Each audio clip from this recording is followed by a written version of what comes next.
yang tidak dipulangkan ke Belanda karena dianggap tidak terlibat di dalam kerusuhan, saudara, melanjutkan memimpin ISDV.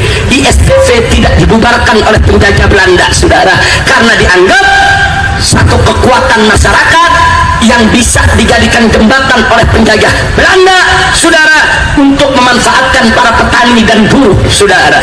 Sampai di sini jelas tidak? Singkat cerita, tahun 1920 ISDV menggelar kongres di Semarang, saudara. Begitu digelar kongres di Semarang, dirubahlah namanya, saudara, dengan bahasa Indonesia. Tadinya pakai bahasa Belanda ISDV, kali ini dengan bahasa Indonesia. Apa diberikan nama? Perserikatan Komunisme di Hindia. Maksudnya Hindia Belanda, saudara. Perserikatan Komunisme di Hindia, disingkat PKH, saudara. Itu tahun 1920. Siapa yang mimpin? Yang mimpin diambil orang Indonesia. Yang jadi ketua adalah Semaun, saudara, dan yang jadi wakil ketua adalah Darsono. Semaun dulunya dari Sarekat Islam Surabaya, dan Darsono adalah dari Sarekat Islam Solo, yang berhasil dipujuk, dijebak, ditipu, direkrut oleh komunisme, saudara. Mereka yang memimpin PKH di tahun 1920. Sampai di sini jelas? Berarti SDV berubah jadi apa? Berubah jadi apa? Begitu berubah jadi PKH, saudara, setiap tahun PKH diundang untuk menghadiri konvensi komunisme internasional, saudara. Mereka hadir konvensi komunis di Berlin, mereka hadir konvensi yaitu komunis di Moskow, mereka hadir konvensi daripada komunis di Beijing, di China, saudara. Mereka keliling, jaringan mereka internasional, dan mereka dipelihara oleh Uni Soviet, didukung, dibiayai, didanai secara besar-besaran, saudara. Jadi supaya anda tahu, saudara, ini catatan sejarah, ini fakta, saudara, dan PKI pun mengakui memang begitu sejarah mereka.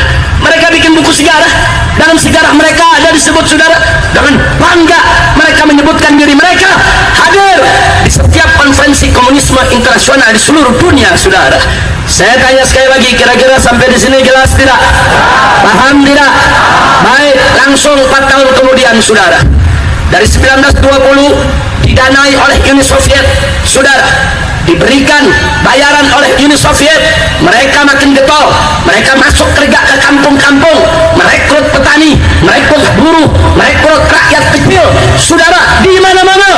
Akhirnya semakin hari Perserikatan Komunisme Hindia tadi yang disingkat PKH semakin hari semakin besar pengikutnya, saudara, lebih besar dibandingkan tahun 1917 ketika terjadi kerusuhan, saudara.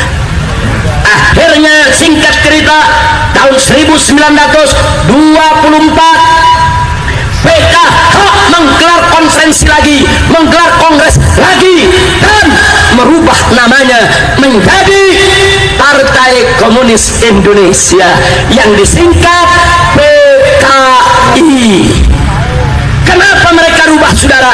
Sebab setahun sebelumnya mereka hadir dalam konvensi komunisme internasional, saudara, baik yang di Berlin maupun di Moskow. Ada amanat dari Uni Soviet supaya seluruh asosiasi perburuhan yang berafiliasi ke Uni Soviet membentuk partai-partai politik di seluruh negeri mereka berada, saudara. Makanya di Indonesia mereka ubah dari Perserikatan Komunisme Hindia menjadi Partai Komunis Indonesia. Tahun 1924 resmi PKI menjadi sebuah partai, saudara. Kira-kira jelas tidak? Berarti awalnya namanya apa? ISDV, terus berubah jadi apa? Kemudian berubah jadi apa? Berarti awal didirikan orang Indonesia atau orang Belanda? Saya mau tanya, yang pertama kali mendirikan Indonesia atau Belanda? Indonesia atau Belanda? Indonesia atau Belanda? Tujuannya untuk kemerdekaan Indonesia bukan? Tujuannya untuk kemerdekaan Indonesia bukan?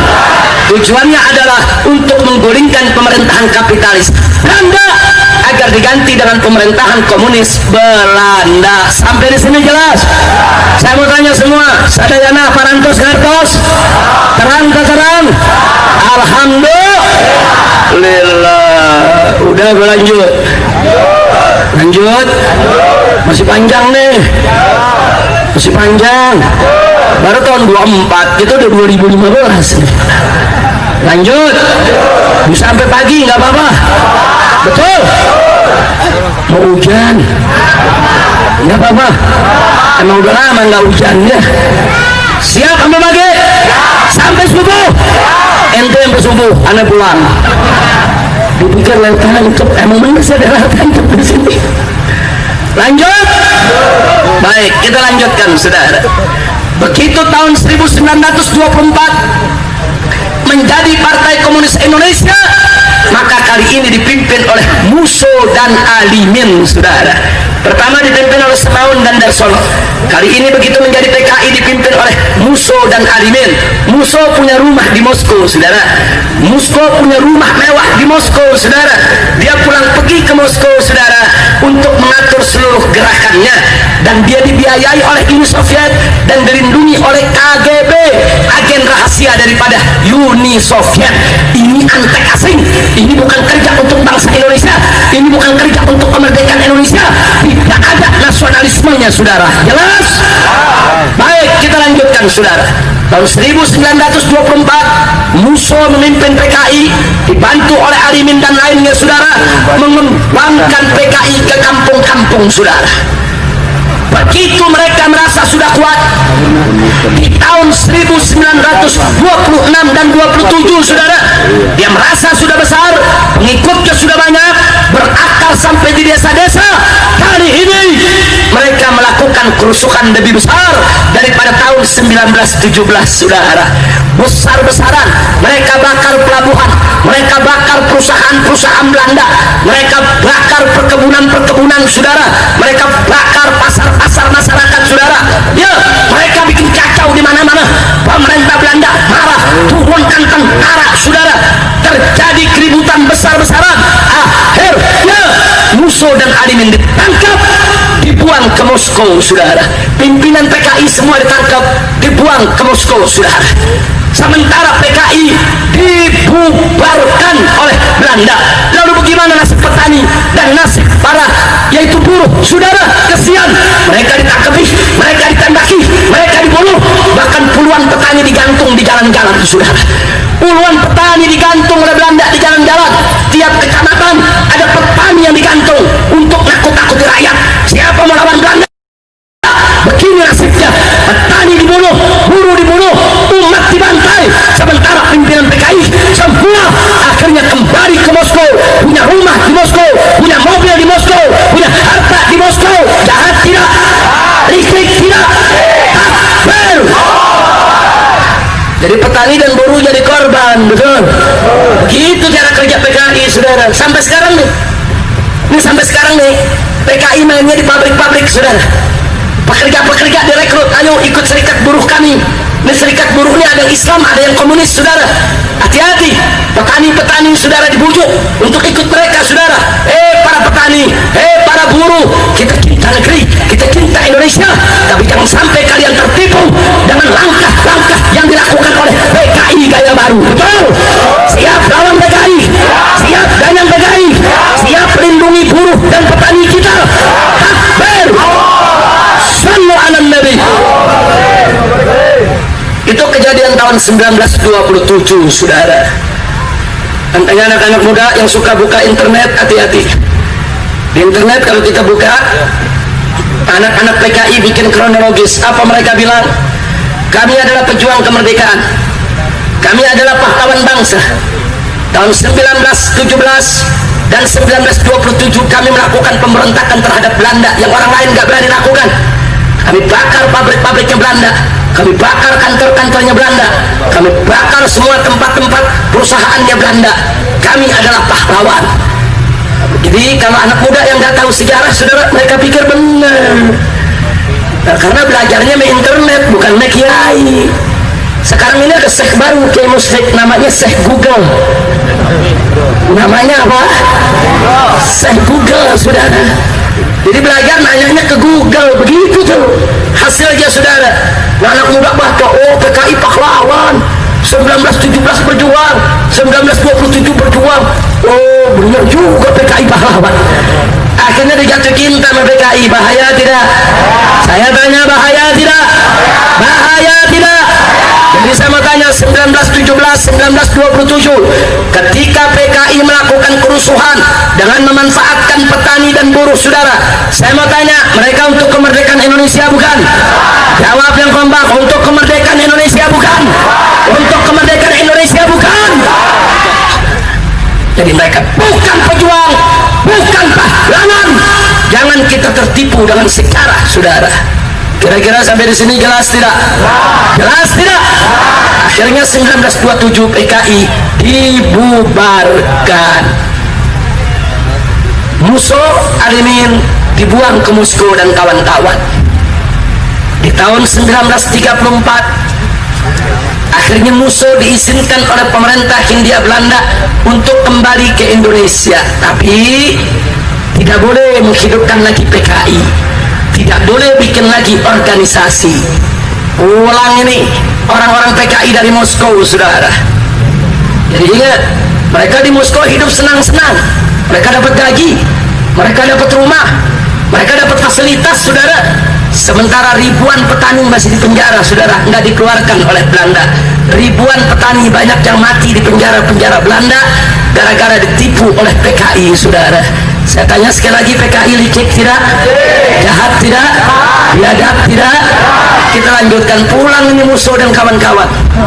Nah begitu sampai saudara di Batavia di Jakarta, dia kumpul lagi dengan teman-teman PKI-nya, sepakat untuk membentuk gerakan bawah tanah PKI. Ya, PKI-nya tidak dimunculkan, tapi dia lakukan gerakan bawah tanah. Setiap provinsi di tanah Jawa ini khususnya, saudara, mereka punya koordinator-koordinator yang terus berhubungan dengan telegram, yaitu ke Moskow, saudara. Setelah ditata selama hampir 2 tahun oleh Musso, Musso pun kembali lagi ke Moskow, saudara. Musso kembali ke Moskow, dia atur gerakan bawah tanah PKI dari Moskow, saudara. Itu kejadian 1934 sampai 1936, saudara. Dari 36 terus sampai kita merdeka, Musso dan kawan-kawan mengatur gerakan PKI dari Moskow di Uni Soviet. Sampai sini jelas tidak? Sampai sini jelas tidak? Paham semuanya? Baik, kita lanjutkan, saudara. Tibalah kemerdekaan Republik Indonesia pada tanggal 17 Agustus tahun 1945. Bagaimana Indonesia merdeka, saudara? Itu dari beberapa tahun sebelumnya, saudara, para tokoh nasional, para founding father, para pendiri bangsa Indonesia terus menerus melakukan pertemuan-pertemuan, baik dari kelompok Islam maupun dari kelompok nasionalis, saudara. Dari kelompok Islam ada Kiai Haji Wahid Hashim, saudara, yaitu putra daripada pendiri Nahdlatul Ulama yang ketika itu memimpin NU, saudara. Dan yang kedua adalah ada Kiai Haji Abdul Qahar Muzakkir yang ketika itu adalah sepuh pimpinan daripada Muhammadiyah. Dan yang ketiga masih ada Kiai Haji Agus Salim yang merupakan sepuh pimpinan daripada Syarikat Islam, saudara. Itu dari kelompok Islam. Masih ada beberapa tokoh yang lainnya, saudara. Tapi jangan lupa ada 3 serangkai, NU, Muhammadiyah, Syarikat Islam, mati-matian hadir setiap rapat, hadir setiap perundingan, saudara, untuk sungguh-sungguh bagaimana memerdekakan Indonesia. Bagus tidak? Bagus tidak? Saya mau tanya, kalau gitu NU bagus tidak? Muhammadiyah bagus tidak? Syarikat Islam bagus tidak? PKI nggak ada ikut perundingan, PKI nggak ada ikut menentukan lahirnya bangsa Indonesia, saudara. Nggak ada. Kemudian dari tokoh nasionalis ada Bung Karno, Bung Hatta, Bung Yamin, saudara, mereka rembuk sama-sama untuk menentukan bagaimana kemerdekaan Republik Indonesia. Kalau gitu saya mau tanya, jasa mereka besar tidak? Saya mau tanya, jasa Kiai Haji Wahid Hashim besar tidak? Kiai Haji Abdul Qahar Muzakkir dari Muhammadiyah besar tidak? Kiai Haji Agus Salim dari Syarikat Islam besar tidak? Bung Karno besar tidak? Bung Hatta besar tidak? Bung Yamin besar tidak? Jasa mereka semua besar, saudara. Singkat cerita, akhirnya saudara, 17 Agustus 1945 Indonesia diproklamasikan kemerdekaannya. Alhamdulillah. Saya mau tanya, apa ada PKI ikut andil? Apa ada PKI ikut rapat? Apa ada PKI ikut merumuskan? Apa ada PKI ikut buat Pancasila? Apa ada PKI buat NKRI? Enggak ada. Mereka masih bertoko di Moskow. Mereka jadi antek asing. Mereka menjadi budak Soviet. Mereka menjadi budak-budak komunis. Sudahlah. Anak-anak PKI, jangan coba-coba kau katakan bahwa PKI pejuang, PKI pahlawan, PKI revolusioner, dusta, bohong, penipu. Yang pejuang adalah NU, betul? Yang pejuang adalah Muhammadiyah, betul? Yang pejuang adalah saudara Sarekat Islam, betul? Takbir! Insya Allah. Bung Hatta, Bung Yamin, begitu juga Bung Karno, mereka adalah pejuang-pejuang yang ikut merumuskan lahirnya negara kesatuan Republik Indonesia. Alhamdulillah. ilaha illallah, la ilaha illallah, la ilaha illallah, Muhammadur Rasulullah. Rijalun jam'ati na'muru bil ma'rufi wa nanha 'anil munkari narju mardatillahi. La ilaha illallah, la ilaha illallah, la ilaha illallah, Muhammadur Rasulullah. Inna billahi rabba wa bil islami dina, bi ahmana rasula wal muslimin ikhwana.